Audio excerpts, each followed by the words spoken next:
Hello student, आज हम start करने जा रहे हैं organic chemistry third unit first का न्यू टॉपिक मिसो कंपाउंड। इसमें देखते हैं क्या क्या होता है। एक कंपाउंड विद टू और मोर असाइमेट्रिक कार्बन यानी कि कंपाउंड जिनमें दो या दो से अधिक असाइमेट्रिक कार्बन का मतलब है यहाँ पर कायरल कार्बन में होते हैं जिनमें हमारा कोई भी कार्बन अलग अलग एटम से जुड़ा होता है। जैसे कि यहाँ पर हमारा एक कार्बन हाइड्रोजन से जुड़ा हुआ है, हाइड्रोजन से दूसरा कार्बन ऑक्सीजन से, तीसरा कार्बन यही कार्बन क्लोरीन से जुड़ा हुआ और यही कार्बन सल्फर से जुड़ा हुआ है। यानी कि इस प्रकार कार्बन कहते हैं हम कायरल कार्बन या असाइमेट्रिक कार्बन। ओके,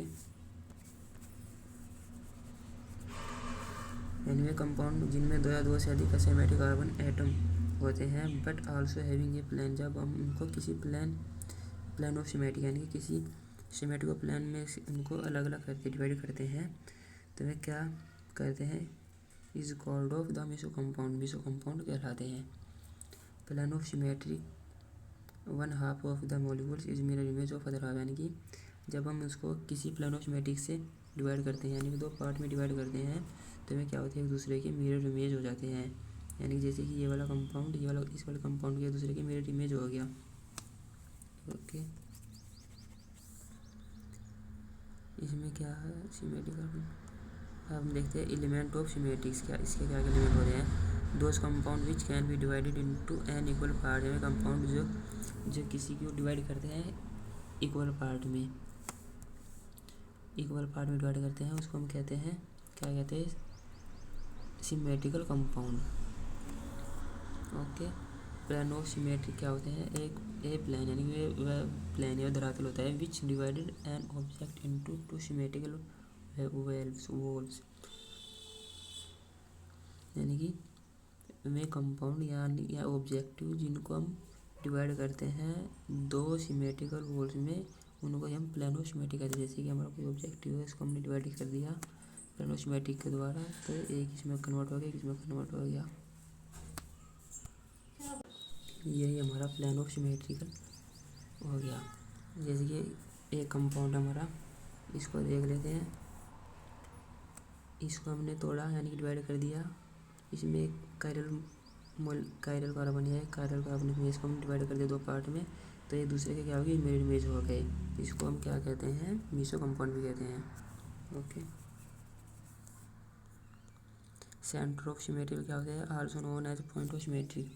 इनको पॉइंट ऑफ सिमेट्री के नाम से जाना जाता है। इफ़ ऑल स्ट्रेट लाइन, जितनी भी स्ट्रेट यानी कि सीधी लाइन होती है, date can be draw through the centre of molecules. यानी कि उनको ड्रॉ करते खींचते हैं कहाँ पर, सेंटर ऑफ मॉलिक्यूल्स पर, जिस कारण हमको identical atom at equal distance from the centre, जिससे हमको एक आइडेंटिकल एटम की जो इक्वल डिस्टेंस है वो हमको मेजर हो जाती है इसमें से। जैसे कि इस एग्जांपल में यहाँ हमारा कोई सेंटर पॉइंट है, इसको हमने जितने भी एटम हैं इनकी एक स्ट्रेट लाइन इस सेंटर पर क्या कर दी, खींच दी है। इससे हमको पता चल गया हाँ भाई क्या है, इस पॉइंट पर सिमेट्रिकल है। ओके, कायरल मॉलिक्यूल्स क्या होते हैं, those molecule which can not super impossible. यानी कि वे मॉलिक्यूल जो क्या होते हैं, मिरर इमेज के नॉन सुपर इम्पॉसिबल होते हैं। यानी कि वे क्या करते हैं, एक दूसरे पर अध्यारोपण नहीं होते हैं, उनको हम कायरल मॉलिक्यूल्स कहते हैं। दोज मॉलिक्यूल्स और ऑप्टिकल एक्टिव क्या होते हैं, ऑप्टिकल एक्टिव होते हैं which rotate plane polarised light. यानी कि ये जब हम इनको प्लेन प्लुरलिज्म लाइट प्रोटेक्ट करते हैं तो क्या करते हैं, ऑप्टिकल एक्टिव होते हैं। इनके मॉलिक्यूल्स ऑप्टिकल एक्टिव होते हैं। जैसे कि इस एग्जाम्पल में देख लेते हैं, ये हमारा लैक्टिक एसिड है, इसका मिरर इमेज हमने बनाया, ये इसका मिरर इमेज बन गया। इसका मिरर इमेज कैसे बना, इसका मिरर इमेज जैसे इसको हमने घुमाया, हाइड्रोजन इधर, ऑक्सीजन नीचे और क्लोरीन जो CH3 हमारे मिथाइल ग्रुप पे आ गया है, यहाँ पर CH3 हमारे पीछे थे, यहाँ पर आ गया है इसका, ये हमारा मिरर इमेज बन गया इसका।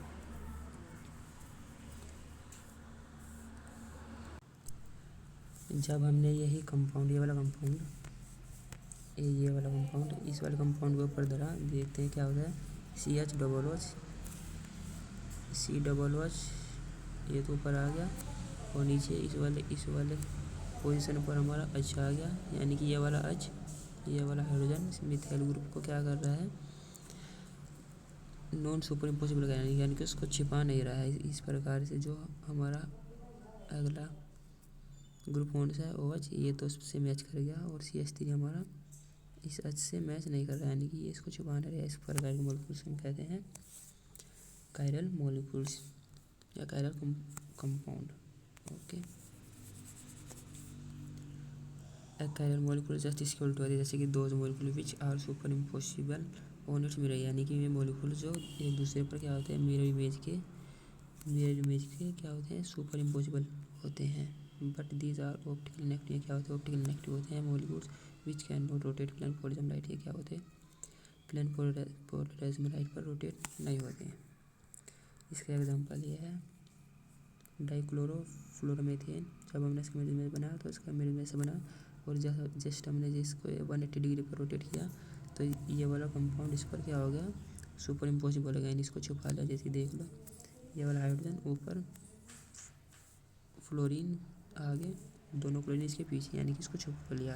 ये है दूसरे पर क्या, सुपर इम्पॉसिबल हो गए। ओके, अब हम देखते हैं रियल सिस्टम ऑफ नोमेनक्लेचर। इसमें क्या होता है, the real system was developed by Fischers and Rosanoff is around 19, यानी कि दो साइंटिस्ट थे फिशर, और इन्होंने क्या किया था, रियल सिस्टम का प्रतिपादन किया था। ओके, डेवलप किया था इसको। This system is used for electric compound, इस सिस्टम को कहा गया था ऑप्टिकल इलेक्ट्रिक कंपाउंड किया जाता है। विच यानी कि विच हैज़ क्लॉकवाइज रोटेशन, यानी कि अगर हम क्लॉकवाइज रोटेशन, विच है क्लॉकवाइज रोटेशन और राइट हैंड साइड, यानी कि डी क्या है, ये क्लॉकवाइज रोटेशन करेगा, यानी कि राइट हैंड साइड के और मूव करेगा।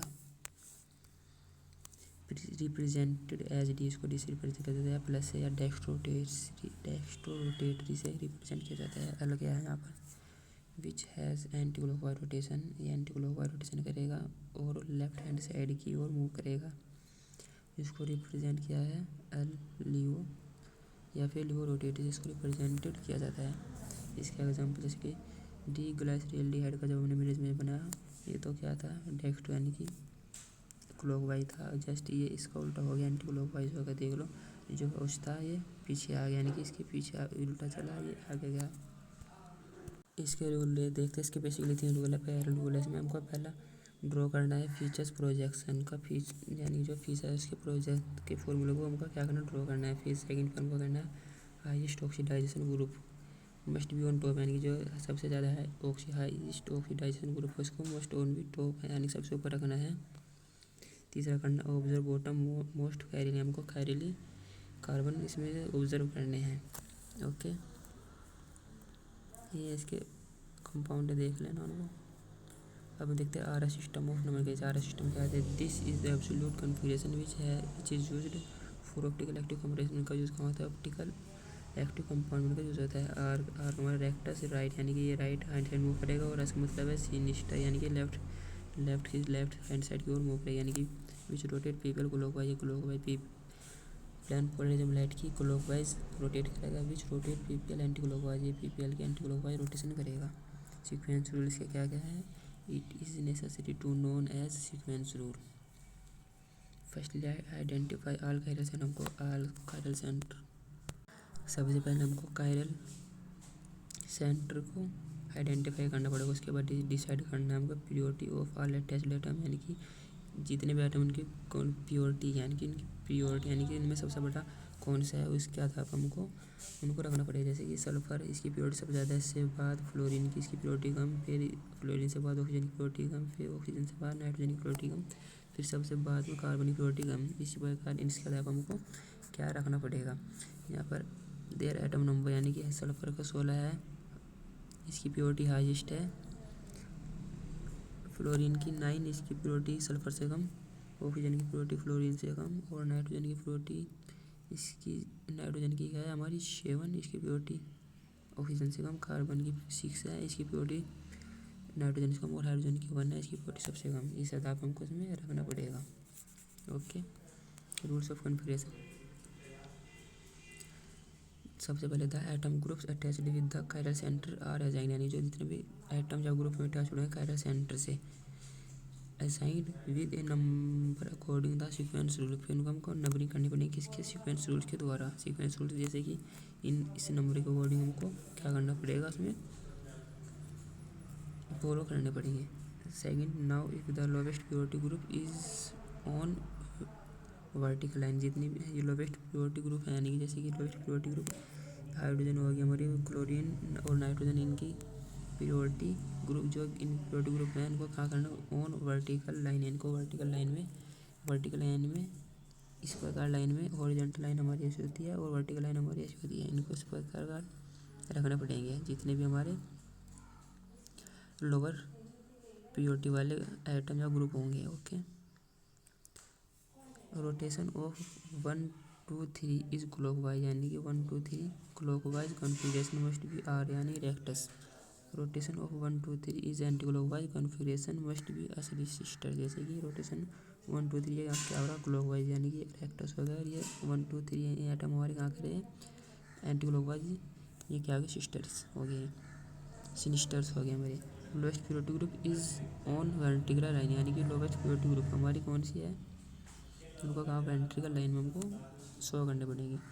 थर्ड हमारा, if the lowest priority group is horizontal line then opposite, यानी कि अगर हम उनको लोवेस्ट प्योरिटी ग्रुप को हॉरिजॉन्टल लाइन अपोजिट रखते हैं तो उसमें क्या होता है, रोटेशन 1 2 3 इज क्लॉकवाइज हो जाएगी, जो 1 2 3 क्लॉकवाइज कॉन्फिगरेशन है, यानी कि जो रोटेशन 1 2 3 यानी कि 1 2 3 की जो रोटेशन है वो क्लॉकवाइज कॉन्फिगरेशन इज ऐसे, यानी कि सिनिस्टर हो जाएगा। रोटेशन 1 2 3 हमारी एंटी क्लॉकवाइज हो गया, कॉन्फिगरेशन क्या हो जाएगा हमारा आर मतलब पॉजिटिव हो जाएगा। Lowest priority group is on horizontal line, इसका एग्जांपल जैसे कि लोवेस्ट ग्रुप हमारी प्योरिटी वाला हाइड्रोजन, ये हमारे लोवेस्ट प्योरिटी वाले हमने एंटी क्लॉकवाइज घुमाया तो आर कॉन्फिगरेशन हो गया, इसको हमने एंटी क्लॉकवाइज घुमाया, ये एस कॉन्फिगरेशन बन गया। ओके, इसका एग्जांपल है, देख लेना वो।